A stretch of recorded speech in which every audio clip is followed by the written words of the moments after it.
It's a beautiful morning. Umulan ng 1 minuto. Hindi nga nabasa yung ano, yung kalamansi. Ito lang sa simento. Magdadamo ako, guys. May mga damo-damo na. Good morning, guys. Good morning, world. Maglaga tayo, guys, ng karne. Pakukuloan ko muna para maalis ang mga impurities. Lagyan ko asin. Tapos, huhugasan bago natin i-pressure cook para mabilis. Naririnig niyo ba, guys, ang ulan? Natapos rin ang tag-init. Nag-start ng muulan. Sana walang baha dito sa Metro Gate, walang baha. Never daw dito nagkabaha. Yung si engineer sabi niya in all the years of his life, never daw niyang na-experience yung baha dito. Pero sa ibang lugar na binabaha, sana hindi bumaha. Kasi kawawa naman ang mababahaan, ano? Ayan, oh, sarap ng tunog ng ulan. Pakinggan nyo.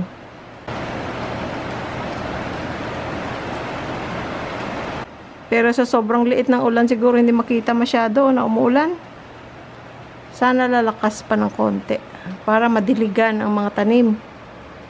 Ay, teka, si Percy pala, inikot yung motor dahil hindi pa nakaabot dun sa mileage na kailangan. Muulan. Naligo na siguro siya sa ulan. Che, basa ka na! Naulanan! Ayan, lumakas ang ulan, guys.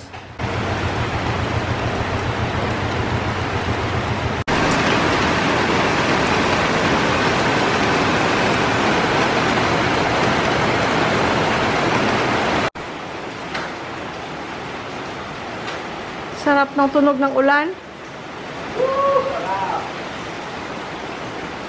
Ga.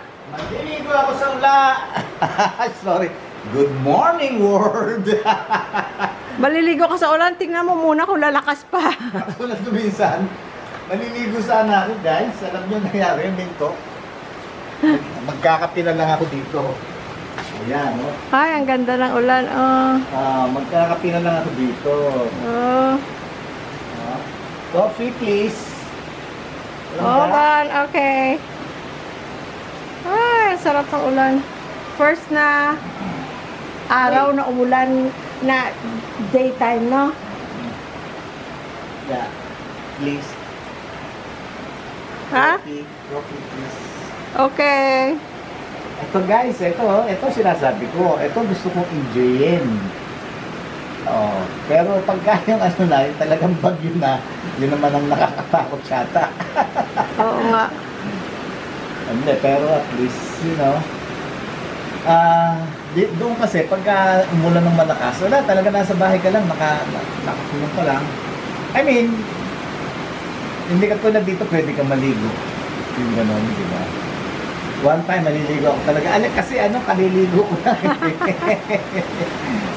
Pero kung kanina, maliligo sana ako. Ang nangyari, friends, huminto. Huminto na naman. Huminto. Sandali lang. Ay, sabi ko, maliligo na lang ako. Ayan, lumakas Kaya naligo ako. Ngayon naman pagkatapos yung maligo, ito kalalabas ko lang. Ayan, umulan naman ng malakas. Ay, may hangin, presko, Sarap. Sarap ng feeling. Ang sarap ng feeling. Ayan, Yung bang umuulan pero meron parang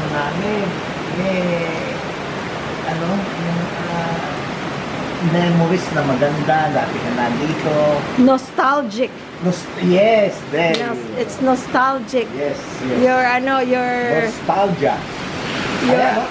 Ay, sakya pala yung kabataan mo. Yes. Na tuwang-tuwa kapag pinayagan kang maligo sa ulan. Lalo na pagka Mayo pala, yung first rain ng May, yun daw gabi yun nung unang Hindi, yung naman, ewan ko, sabi nila noon, Nakakagamot. Oo, parang gamot daw, lalo na kung may bungang araw.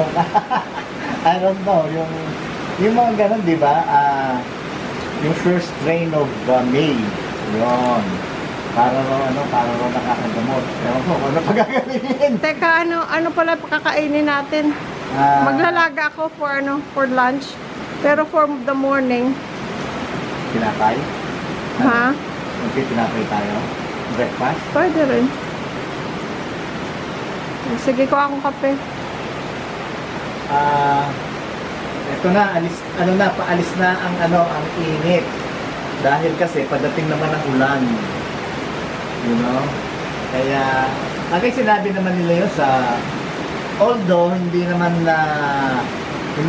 kasi hindi naman anong tawag dito, hindi naman accurate. Pag sinabi lang hindi ulan, hindi uulan. Pag sinabi lang minsan na uulan, hindi uulan.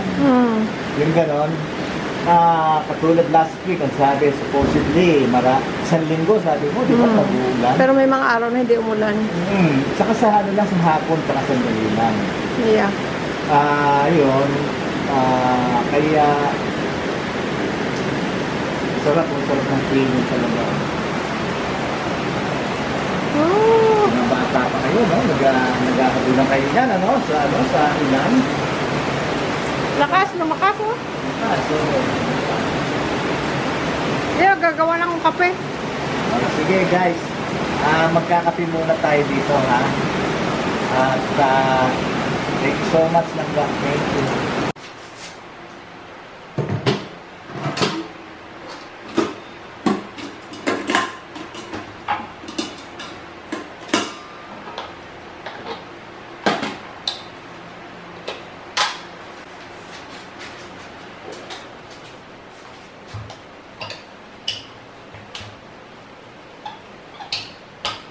Tawaga tayo guys ng karne. Meron tayong doon, may repolyo, meron ding pechay bagyo at saka patatas. Ito na guys, na na natin ang ating karne, napakuluan at nahugasan. O di malinis siya. Yung iba, iniisip nila maalis ang lasa. Hindi naman. At least alam mong malinis, di ba?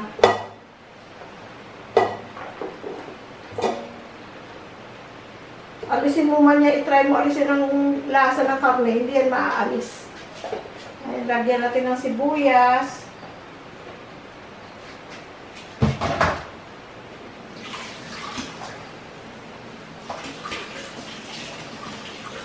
Lagyan na rin natin ng peppercorns.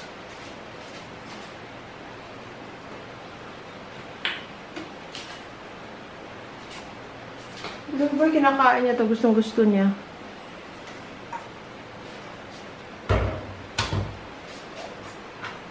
Ay.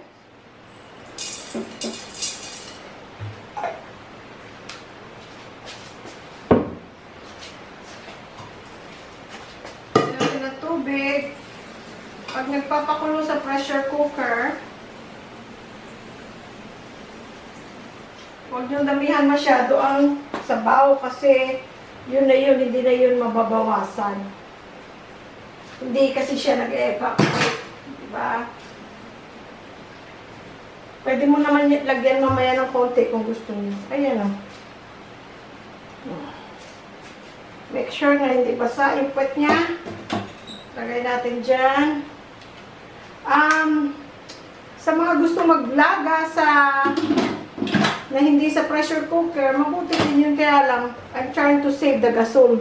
Kasi kuryente, anytime pwede kang magsaksak.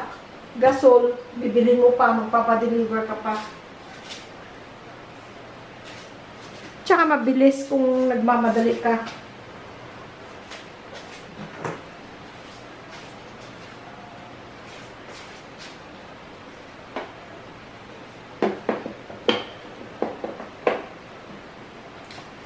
Nasabi ko na sa inyo guys noon na meron akong instant pot sa California na isinama ko na lang doon sa magbumili ng mga gamit namin. Parang binigay ko na lang sa kanya.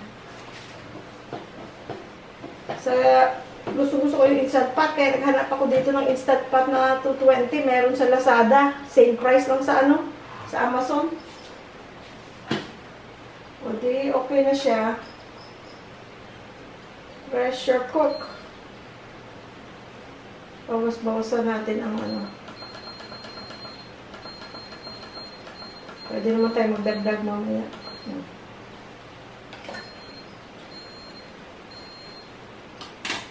Okay guys, pwede na tayong gumawa ng ibang mga gawain habang siya ay kumukulo. Ay, nakalimutan ko asin.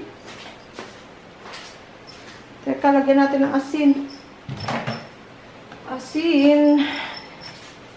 Kailangan ng asin sa buhay. Pagka ganyan pang wala pa, hindi pa naabot ang pressure, pwede mo pa siyang buksan. Pag high pressure na, hindi mo na mabubuksan. Pasisingawin mo muna. Ayun na, may asin na.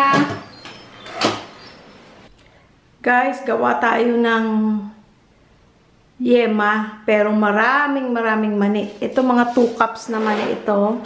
Roasted na peanut. May shell pa nga nito eh. Inalis ko na sa shell.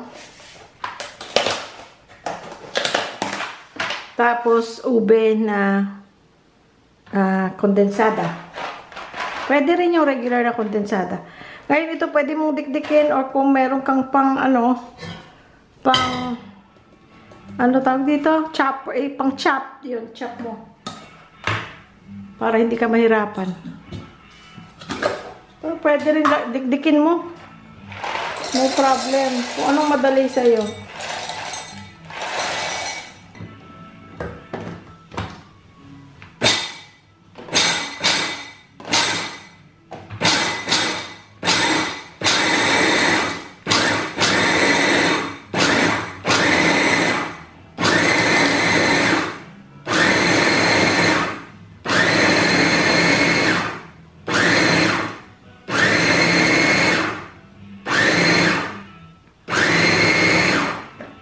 Chicken natin kung okay na siya. Konting-konti pa. Pag tinodo mo to, guys, ano na, peanut butter na. Dagdagan mo lang ng oil or butter, tsaka sugar. Peanut butter na.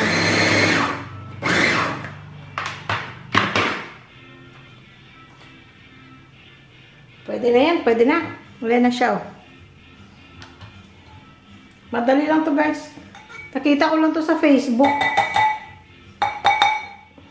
So, pag may nakikita tayong mga video, kung minsan hindi naman natin gayahin the whole thing kasi may mga part na, ay, mas maganda yung ganito, or mas may better idea ka, or maybe you want to skip something. So, gawin mo yung gusto mo. So, guys, ilagay muna natin yung mani. Tapos, imimix natin. Pinahinaan ko yung music ni Louie Boy. Malakas. Makaka-copyright tayo. Ito guys, oh. Sumani muna. Tapos, idadagdag natin ang kondensada na wala pang apoy. Okay? Kung wala kayong ube na kondensada, yung regular, tapos kung meron kayong flavoring, lagyan nyo. Pwede rin hindi na.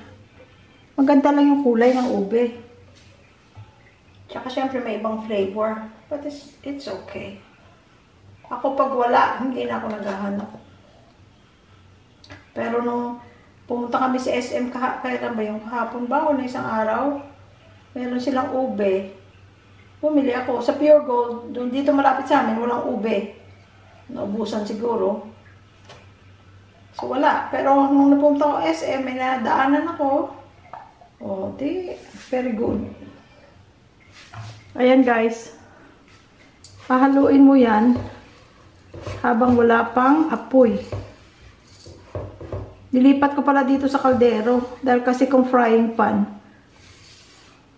tatalsikan yung mani. Alam niyo naman ako kung anong madali. Patak magpapakahirap. Naglinis na naman. Kaya mini-maintain ko to guys. Oh, mini-maintain ko yan. Kada luto ko nililinis ko para mabilis ang linis lang. Hindi ako yung magkukuskus ng magkukuskus. Ayan, na-mix na siya, no? Ngayon, gagawin na natin siyang yema.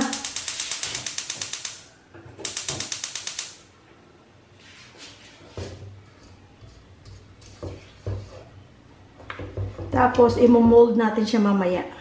Pwede nyo ring bilugin. Kaya lang pag nagbilog-bilog ka, matrabaho pa, no? Time consuming. Pero cute siya, tapos ipakgulong mo siya sa sugar.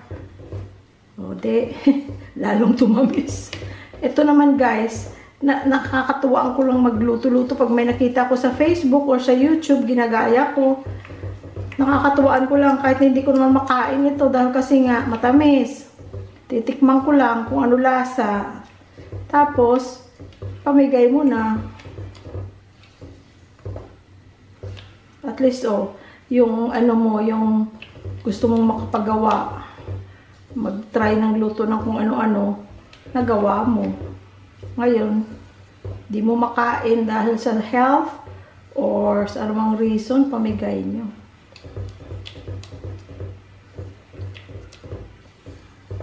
So, matagal ito guys. Pakita ko na lang pagka ano na ha. Pagka tapos na. Kasi, di ba yema matagal. Hanggang lumapot yan. Parang dough. Pakita ko pag parang dough na.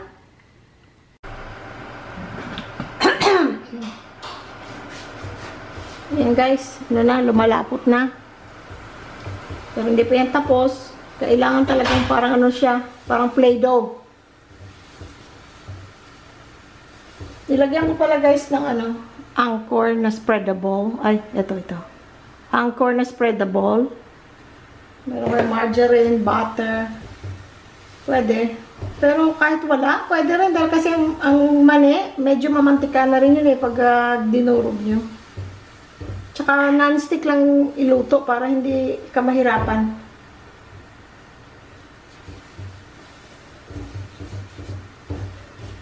Pero kung walang non-stick, okay lang din. Painitin lang na mabuti ang inyong pot or frying pan. Ngayon na guys, oh. Ano na siya? Ang apoy kailangan hindi lang masyadong malakas, ano? Para hindi masunog. Patience is the key. Kahit sa buhay. Kaya lang, minsan mahirap maging patient, ano? Ako dati, sa traffic, na-stress ako. Lalo pa pag nagmamadali ka, malilate ka na sa trabaho, malilate ka na sa appointment. Nung bandang huli, I am enjoying the traffic. It's my time, just myself, driving, just me and my thoughts.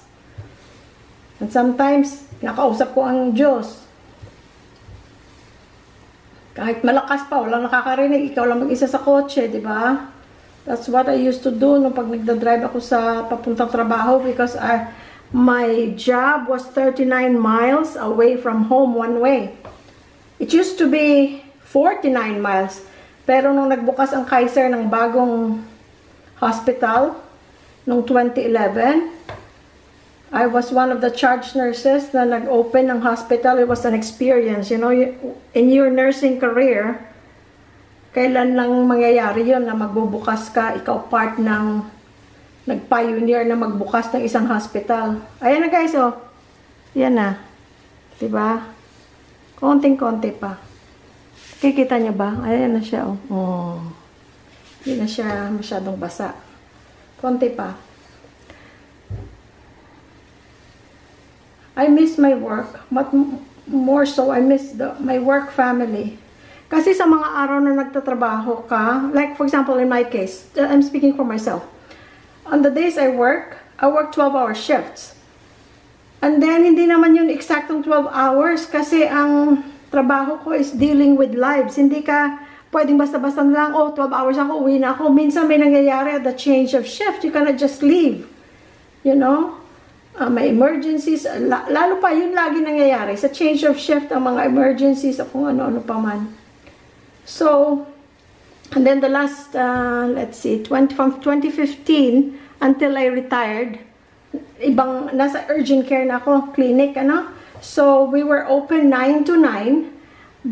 Yung clinic starts to check in people 9 to 9, but we actually were there from 8:30 until closing.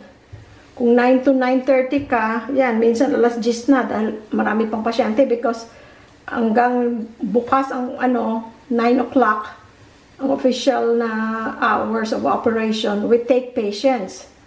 Unless na grabe na pang ER ka na, diretso ko na ER, huwag ka na mag-urgent care. But, hindi kami nagsasara ng basta na lang sasara. Kung may pasyente pa, we finish it. Yan guys, pwede na yan, no? So, hindi kami nakaka-uwi ng on time. So, meaning on the days that I worked, I was with my coworkers more than my husband and my children. Kasi aalis ako, madilim pa, lalo pa nung nasa hospital ako, from 7 a.m. to 7:30 p.m. So, madilim pa, maalis na ako. Pagbalik ko, madilim na naman. Yun, sa gabi ko na sila makikita. And then I worked 4 12 shifts, 12-hour shifts, 4 days bali. So, sa isang linggo, 3 araw para sa pamilya mo, yung 4, nandun ka sa trabaho mo, sa work family. So, you spend a lot of time with your work family, mga co-workers mo. Kaya ako naman, wala akong problema sa mga co-workers. Dahil, madali ako makisama. Kaya, wala akong kaaway. Lahat, friend ko sila. So, lilipat na natin dito, guys. Friend ko silang lahat. Teka, ganituhin natin. So, ibig sabihin, masaya ako sa trabaho ko. So, that's what I miss, yung mga tao. Ayan, guys, teka. I-move ko yung camera, no? Alam nyo, guys, na ngayon nagdi-daily vlog na kami. Ang pag-edit, hindi na masyado. Dahil kasi kung ano ang nangyari, yun na yun. You know, whatever's natural. Hindi na masyadong editing. Pero nung luto ang content ni Louie Boy, pagluluto, I spend a lot of time editing. Dahil kasi, you know, syempre, may mga type ka pa ng procedure, ingredients. Teka, kunin ko muna ito, mainit. Pero ngayon, na daily life na lang namin, wala na. Mabilisan na lang yun. What you see is what you get. Sisimutin ko yan, guys.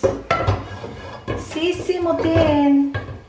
Si Louie Boy at si Persin, pumunta ng binisita nila, malapit nang matapos yung sidecar. Anong araw ngayon? Sunday. Maybe this week. Tapos gaganunin lang natin, guys, habang mainit-init pa siya para pumorma siya. Tapos mamaya, or pwede mo pag bilugin mo, like I said, pwede rin. Kung anong gusto mong shape. Pero kung gusto mong i-slice, mainit pa siya, ganituhin mo na siya para maporma mo siya sa lalagyan. Ay, dapat pala nilagay ko sa silicone para hindi na ako maganito-ganito, Tapos may mga silicone ako na may korte-korte. Dapat doon ko pala nilagay next time.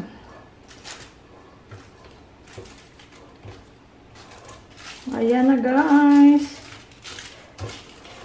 Yung ulan nga pala, guys, kanina, wala na. Tapos na. Pero malakas din. At saka tumagal naman siya. Pero syempre dito, it's humid. So, may ulan, pero parang malagkit pa rin ang feeling mo. Which it doesn't bother me. I don't work. I think it will bother me if I work kasi ayoko magpapawis ng todo. At least kung dito lang ako sa bahay, tatapat lang ako ng electric fan, tatapat lang ako aircon. Pwede na, diba? O, yan na, guys. Pagandahin ko lang yan para hindi siya, para siya, uniform. Ayan na siya, guys. Oh. Ang init-init, oh. Init.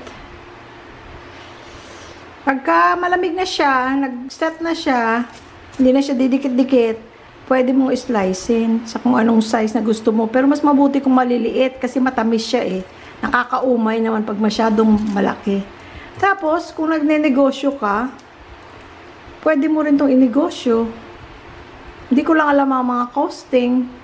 Kasi yung mani na yan, kinuha ko lang doon sa malaking bag ng mani ni Louie Boy na binili niya doon sa SNR. Ayan. Pero mura lang ang ano. Mura lang yung ingredients na yan. 2 ingredient lang. Yung butter, ano na yun. Pwedeng mantika nga lang eh kung pang negosyo. Pwede ring wala. Kasi nga nagmamantika yung mani. Ayan guys, palalamigin natin yan. Tatapusin ko na yan nilaga ko kasi pagbalik ni Louie Boy at ni Percy, kakain na kami. Kakain na pala tayo, ha? Eto na guys, ang ating nilaga. Sana kung meron akong green beans, masarap din ano. Pero yun nga, kung ano lang meron, hindi tayo maghanap. Pa rin na tayo tatakbo ng tindahan. Meron siyang patatas at saka pechay bagyo ba tawag dyan? Napa cabbage. Kung ano ang tawag ninyo. Ayun, kakain na. Tapos, merong patis, kalamansi, at saka sili. Kain na tayo. Hindi na naman sila nag-uusap, oh. Busy sila, busy. Nagkwentuhan na kami dun eh. Friends, eto na. Etong sinasabi ko. Nandun ka mukha akong nanga. Oh, ayan. Tsaka gulay, yan. Yan. Wow. Yan. Wow. Yan. Tama na. Wala na. Gulay lang, gulay. Ilapit mo muna ng konti, ah. Yan. Thank you. Hindi pala kita nalagyan ng sabaw. Okay na, diyan ka na lang magsabaw. Naku, naparami kanin ko. Kunwari ka pa. Hindi nga, naparami. Yan, tama na. Yan, Chick. Okay, let's pray.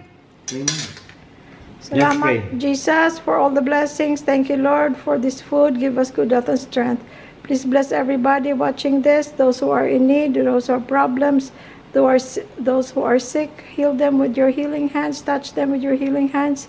Forgive us, Lord, of all our sins, and bless everybody. In Jesus' name we pray. Thank you for bringing me and Percy back home safe. In Jesus' name pray. Amen. Ulan na naman? Oh. Oh. Let's go. Let's eat. Etong ano, hindi pwedeng nilaga sa akin pagka walang kalamansi at patis. Parang hindi ako nasisihan pagka walang kalamansi at patis. Yan. Kain na.